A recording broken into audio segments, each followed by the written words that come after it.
Good morning, everybody. I'm Mark J. Alcoholic. Mark. Yeah, that's my anonymity straight out of the way. It's a few of you. I'm also almost pleased to say a few of you will actually know me for a little while, but many people will not know me or my story at all. So I will start off with some random facts. Random fact number one is that normally at these meetings I'm the one that does the reading from As Bill Sees It, which is, if anybody looks at page 55, it will illuminate the reading from Daily Reflections as well as anybody can do, but never mind that. I'm 67, I think. Yeah, 67 years old, and I've got today, well, not today, but a few days ago, I had 7 years of actual sobriety. Now that seems like a long time, and it does. To many people, 7 years is a long time. It's a cause for celebration.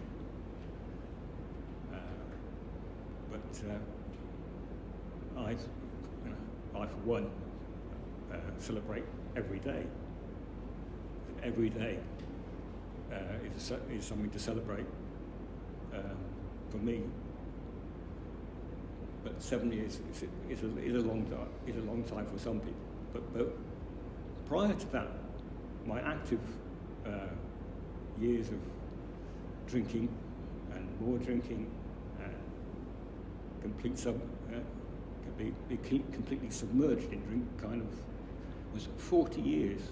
I began to drink when I was just after I left school in 1973, a very long time ago. And so that 7 years is a drop in the ocean, really. But it also means that I used to think that I knew a lot of things and had a lot of experiences that should have taught me a lot of things, but they didn't. So somehow or other, miraculously, with the help of someone in this room, we shall be nameless, I found my way to this part of the globe, because I'd lived 40 odd years, but previously to that in the UK, and for some reason it was thought to be a good idea to be somewhere completely different to the way I'd always been living, the life I'd always been living with my parents in the UK, and so it proved, because being in a very strange place, very far away from home, completely bemused and bewildered, is life-changing, because having spent a whole lifetime shying away from other people, living in my own fantasy world, protected by a wall of drink, to suddenly be clean and sober living amongst people who I would not associate with ever in what I used to call laughingly the real world. But they proved to be my saviours. really. I mean, the people to whom I owe my sobriety to date are people I've met in a rehab, or in more than one rehab, because I shared the rehab experience in two different locations. One on a house on the hill, been there twice, and once for a year to the Midlands branch. And a gentleman on my right here shared that experience with me. But it's as I say, it is. It's not my doing. It's like many things I've now come to accept as normal. It's nothing to do with me personally, because I've met people I would never have met before, made friends with, and made lifelong friends with people who I would never touch with a barge pole in my so-called real life back home. This is doesn't seem very remarkable, but it is to me, because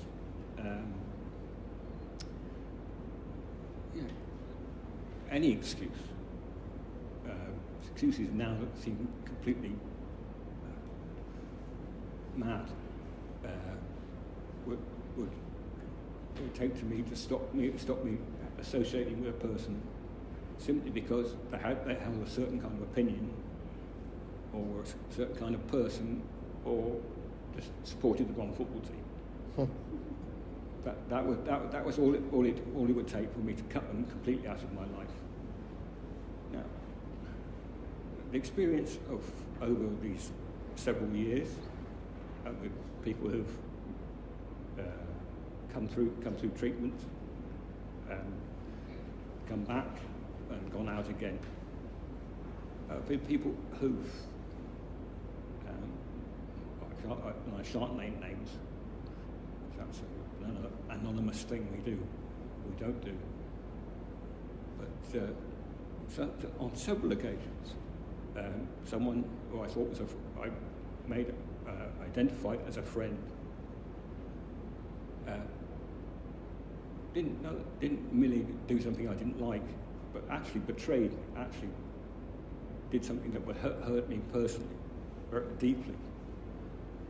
But that person still remains a friend, a comrade in recovery, despite everything, which is completely 360-degree turnaround for me. It's not people. As I said, it took them nothing, a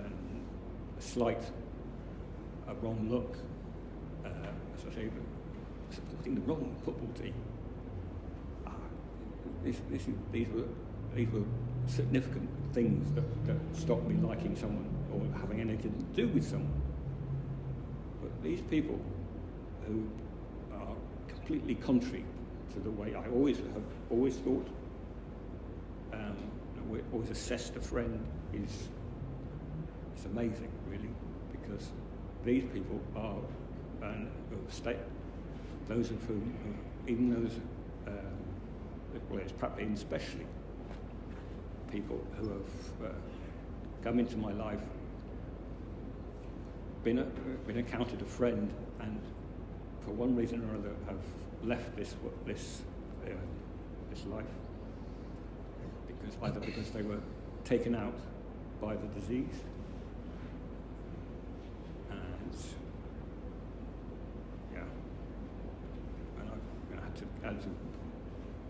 I had another experience that is completely completely different from someone like the person I thought I was. I've been to a number of memorials for friends, people I know who died, sometimes through misadventure, through the disease, something they couldn't do anything about, but all of a sudden they were gone. But it's because of what they did when I knew them alive, and the memory of them when they're gone keeps me alive. So another thing that is not in the addict's toolkit, gratitude, has been added. I've now got to use my gratitude tools, because it's also people who are I think of as lifelong friends and examples. People whose just their ordinary experience of their addiction, of their addictive life, was to make my hair stand on end when I had hair. And this is not the experience. What I'm saying is, this is not the experience I look for. It's the experience I got, and it's the experience I was given. That lands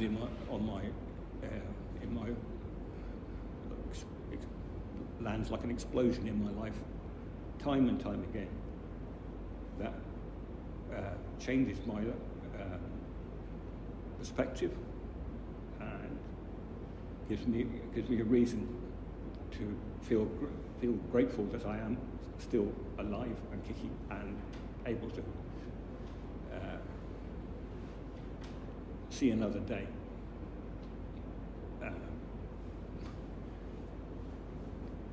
Again, I can't. It's difficult to talk about people who are not here, but people who I happen to know are in one case are alive. But when I did know this person, one day I would be doing a one-to-one, sitting at a picnic table across, and she would be sharing her ordinary day-to-day experience of her life before she came to see us. And I thought I'd suffered. All addicts do. They think that their experience is unique to them, and they think I thought I'd suffered. I made horrible things had happened to me due to my fault. But now I recognise due to my fault. But I experience time and time again people whose life experience was so out there, but it was so normal for them that relating stuff that made my hair, as I say, my hair stand on end, my toes curl, and they said they recounted these facts of their life as if it was entirely normal, that you should cut yourself from stem to stern, and expose your bodily organs just because you could. Nothing like that I'd ever entered my world at all. But this change, I think what I'm talking about is personal change.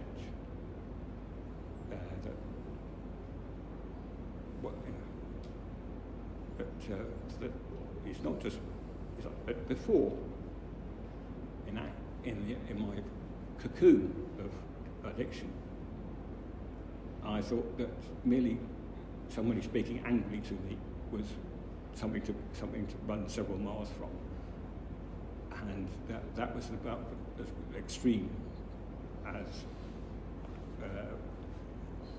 life could get. But to encounter on a regular basis people who are friends, people who you know, people who are real people,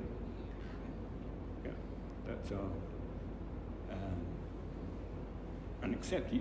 What's more amazing? Accept you as you are, as I am,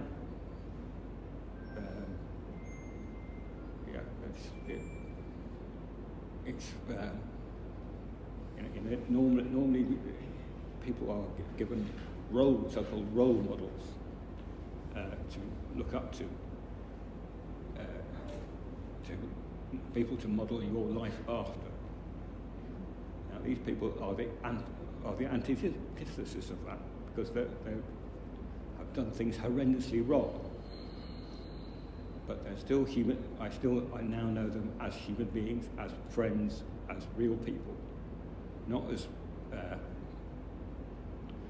something horrible to make a documentary about. No, she's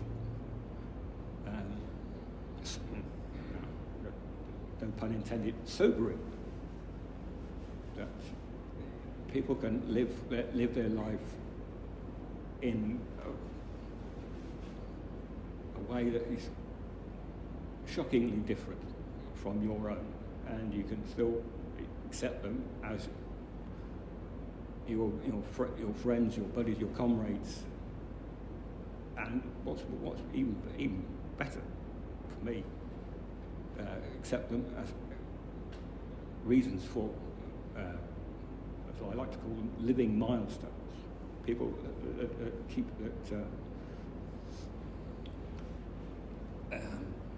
give you a reason to stay alive, because I think it's no exaggeration to say that before I'd gone through this life-changing process, I had a pretty dim, pretty dire view of Mark, the person I thought I was. But if I can accept and be accepted by people who are vastly different from me, from the conception of what I think of as normal, which is a nothing, so-called normal people I would avoid like the plague now, because being normal is not to have a life, and to be who you are, whatever that is, whoever you are, however you are, however many times you've done horrendous things, both to yourself and to others, and still be counted as human beings, as friends. That is, it's a revelation to me, because without that experience of difference, of change, because that's another thing I avoided like the plague.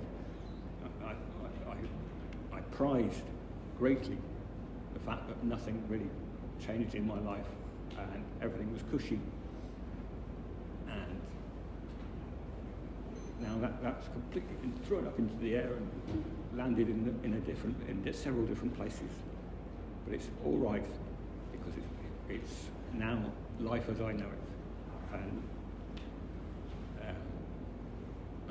I won't say that I'm happy with being acknowledging myself as alcoholic, as an addict.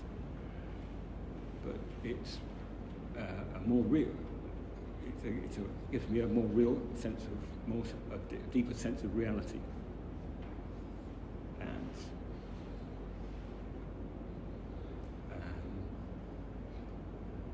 I thank God that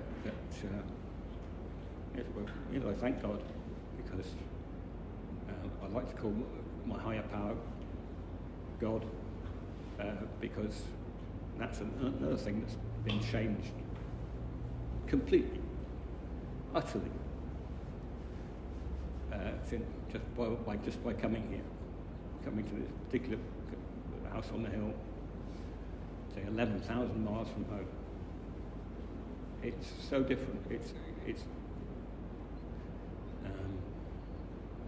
I thought, because before when I was still inactive, still falling down drunk 24/7, 7 days a week, having to get up at 4 a.m. every morning just to throw up, like the drink of the day before. I had to start all over again, and that was my life.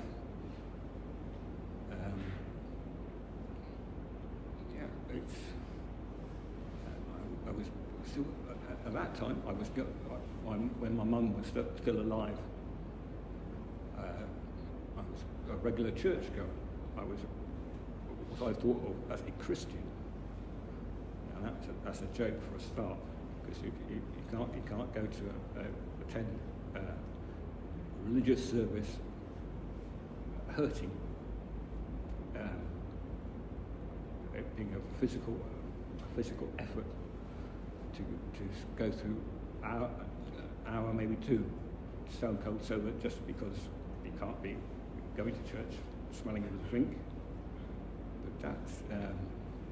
But that kind of experience of being a churchgoer, a believer in a God, was not real, because the drink was more my God than the chap on the cross at the end of the nave. But now my higher power is someone who is very real to me, even though I can't show you I can't show you him or her or it. But my higher power is now real for me and is embodied when she, it is embodied in people. My living milestones, the people who I owe my life, and that's how I know there is a God, because my higher power is manifest in strange folk. I would call strange folk when I was slightly deranged with drink, but now that title is just people. They're just people who make my life possible. Three of them are in this room at this moment, and it's a miracle. Thank you. That's all I have to say on that subject today. Thank you. Thank you.